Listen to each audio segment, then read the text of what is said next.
What up, you guys? It's your girl, Lena Elkins here, the host of this Facebook group, Millennial Go-Getters. Hope that you guys are having a really awesome Wednesday. Things are pretty exciting on our end right now. Lots of cool stuff coming up. We're heading to the States in about a week from today, actually. We'll be there for a few months, hanging out, having some meetups. Throwing in an engagement party for us. My parents are, so lots of cool stuff going on.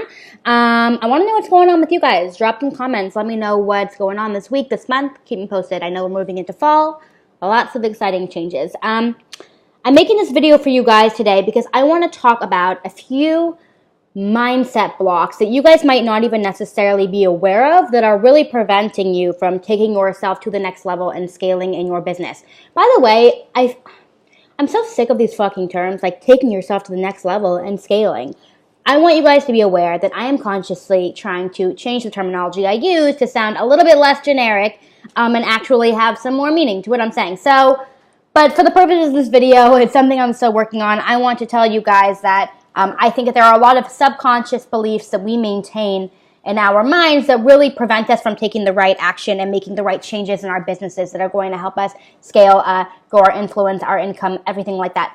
And something else I want to say, we're going to be talking about mindset stuff today, and I'm feeling like more and more I've been talking about mindset stuff and moving away from the more like funnels and strategies and whatever. Not to say that that stuff isn't important, and it is, and I'll continue to talk about that. But I want to let you guys know why I'm going to be talking more, I think, in the coming months about bigger ideas that are going to require you guys to read between the lines a bit more than just giving you the tactical, here's what you need to do in order to make more money and whatever. And it's because I think a lot of these strategies are fleeting. And when we're so obsessed with them making more money and funneling and all this shit, we forget that the people that we're targeting are actual human beings. And I think that millennials are really fucking sick of being funneled. I'm just going to say it. I think people are over it. I think it's really kitschy. And I think that these strategies will continue to change, and that's great. But the reason why I don't want to put so much emphasis on the actual strategy is because things are changing so fast. People are reacting to these strategies so often now. But I think that what maintains, when looking at the marketing industry, when looking at the online business space, are our mindsets and how we actually approach our businesses and the reasoning and purposes behind launching businesses to begin with. And understanding that having businesses is so much more than just making money. It's understanding how to do meaningful work. And if we can better understand that, starting with our mindset, it's going to allow our businesses to be sustainable for much longer, if that makes sense. So I just want to put that out to you guys. I know that some of you guys have made some comments kind of trying to figure out, like, why am I kind of stepping away from the specific strategies, which I'm still going to be doing. But I am going to be speaking about more mindset stuff and general ideas relating to this industry that I think that will, in the long run, benefit you a lot more. With that said, I hope that made sense. Can you guys, like, let me know if I'm just rambling or if that made sense? But anyway, second note, I hope that these headphones are working right now, because I just realized that I accidentally dropped these headphones in a cup of coffee the other day. So let's just hope for the best on that front. But basically, I want to walk through a few ideas, a few subconscious mindset blocks that you guys might be holding on to, not even fully being aware of it, that are really preventing you from doing the right thing in your business that's going to enable you to grow. And these are small things that, again, we're not even necessarily aware of. They're specific sentences, maybe specific lines that we all tell ourselves in different ways. But I think that we all have them at some point. But if we can identify them, break through them, it's going to make major, major changes in the coming days, weeks, months, years in your business. And I just have them here on my phone, which is why I'm peeping down here. But the first thing that I want to address is people come to me all the time saying this, and I know that I have said this to myself before, a lot of people do, is that, like, I'm really worried about having too many things on my plate. Like, I'm really, really stressed out about taking on too many things at one time. And I get this, given that, like, such a crazy percentage of startups, of new businesses fail. It's often because they are taking on way too much shit. And it makes it easy to run out of money quickly, to run out of energy and momentum quickly. Therefore, people are really, really committed to sticking to, like, one product or one service at a time. And I get this. I understand this fear is real. With that said, I think that it's possible to take care of yourself and to have a sustainable business while also having a really clear and high-functioning value ladder within your business.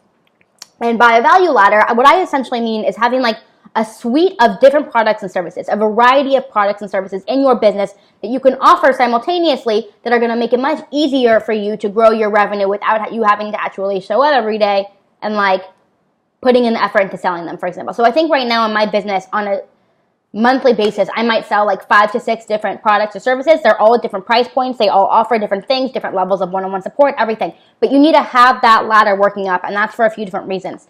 One of them, like I just said, it obviously allows more opportunity for different people to identify products that they feel is more relevant to them.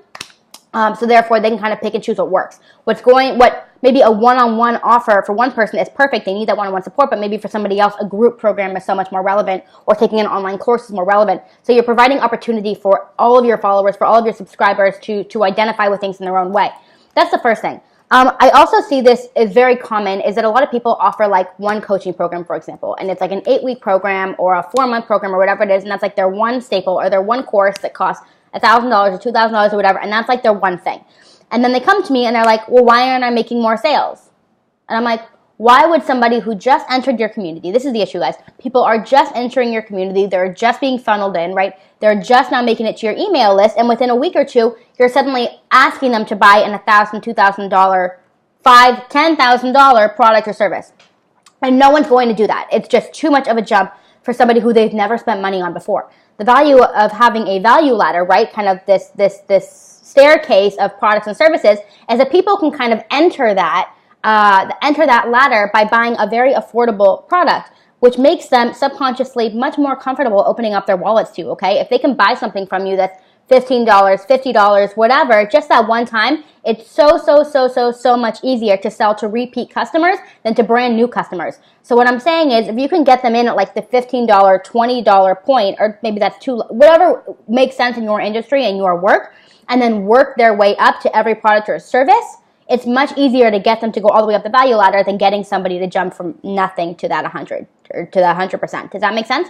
So a lot of people are telling themselves, I'm scared of burnout, therefore I want to focus on one product, one service. And I'm saying that it doesn't have to be either or. You don't have to burn out. You can have it be a really clear, organized system while still offering a suite of products and services that are going to allow your customers to kind of work their way up your ladder till eventually they're purchasing your highest ticket product. So that's the first mindset block that I think you guys need to get over, is that if I do too much, I'm going to burn out. It's just a matter of organization and having a clear strategy in what you're doing. Okay, the second thing I want to talk about is I'm a bad public speaker. Everyone and their mother comes to me and says that I'm a bad public speaker. And I have felt this way about myself. I was just telling my friend Preetha, one of my clients, Preetha, the other day, this like horrible memory I have being a freshman in college. And it was like I think it was like a women and gender studies class, but we had to get up and do a talk on like sex and porn and how porn is affecting like how we view women in society and all this shit. And I had to get up and like give a presentation in front of like 100 people on this topic. And I freaked out and started like sweating really badly. And I straight up said to the class, I'm like, I can't do this. I'm sitting down. I'm out. Bye. And sat down.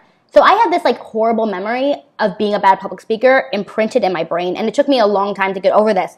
But if you're somebody who refuses to break through telling yourself that, if I had continued to tell myself forever, I'm a bad speaker, I'm a bad speaker, I'm a bad speaker, I would have believed that my whole life. But what I had to do was really face the fear head on, tackle it. After one time, I felt a million times better. So if you guys are telling yourself, I'm a bad public speaker, this is going to jeopardize any chances that you might have of growing your influence as a paid international speaker, which is what I do now, right? You're not going to be able to speak. Having the opportunity to organize local meetups in your area could be huge. Organizing speaker series, things like that. Booking different kinds of speaking gigs. These are huge ways. Literally, you could stand up in front of somewhere for 30 minutes, talk, and that could completely change your positioning in your industry as an influencer and as a thought leader and as an expert. But if you are continuing to tell yourself, I'm a bad public speaker, I can't do this, you're fucking right. You're not going to be able to do it. But you need to face that fear head on and just do it. And you're really doing yourself a disservice if you continue to tell yourself this ridiculous myth. All of these things that I'm going to be mentioning here, by the way, can be learned, okay? Public speaking can be learned. No one's born and permanently a bad public speaker. And you're really doing yourself a disservice if you stick with that mindset and that mentality. So if you can face that head on, even if it's small, speaking in a group of 5 people is a great place to start, okay? But you guys need to get started, because this is one of the fastest and most efficient ways to really scale your influence is to be a public speaker. So get over that one. The third one that I want to talk about is I don't have time to develop new skills. So this is something that I see often. It's actually really interesting. Typically, like entrepreneurs and you see Bam making her appearance back there. Super early stage entrepreneurs are like, they just want to absorb all the content in the world, and that's awesome. They hoard every freebie, every video.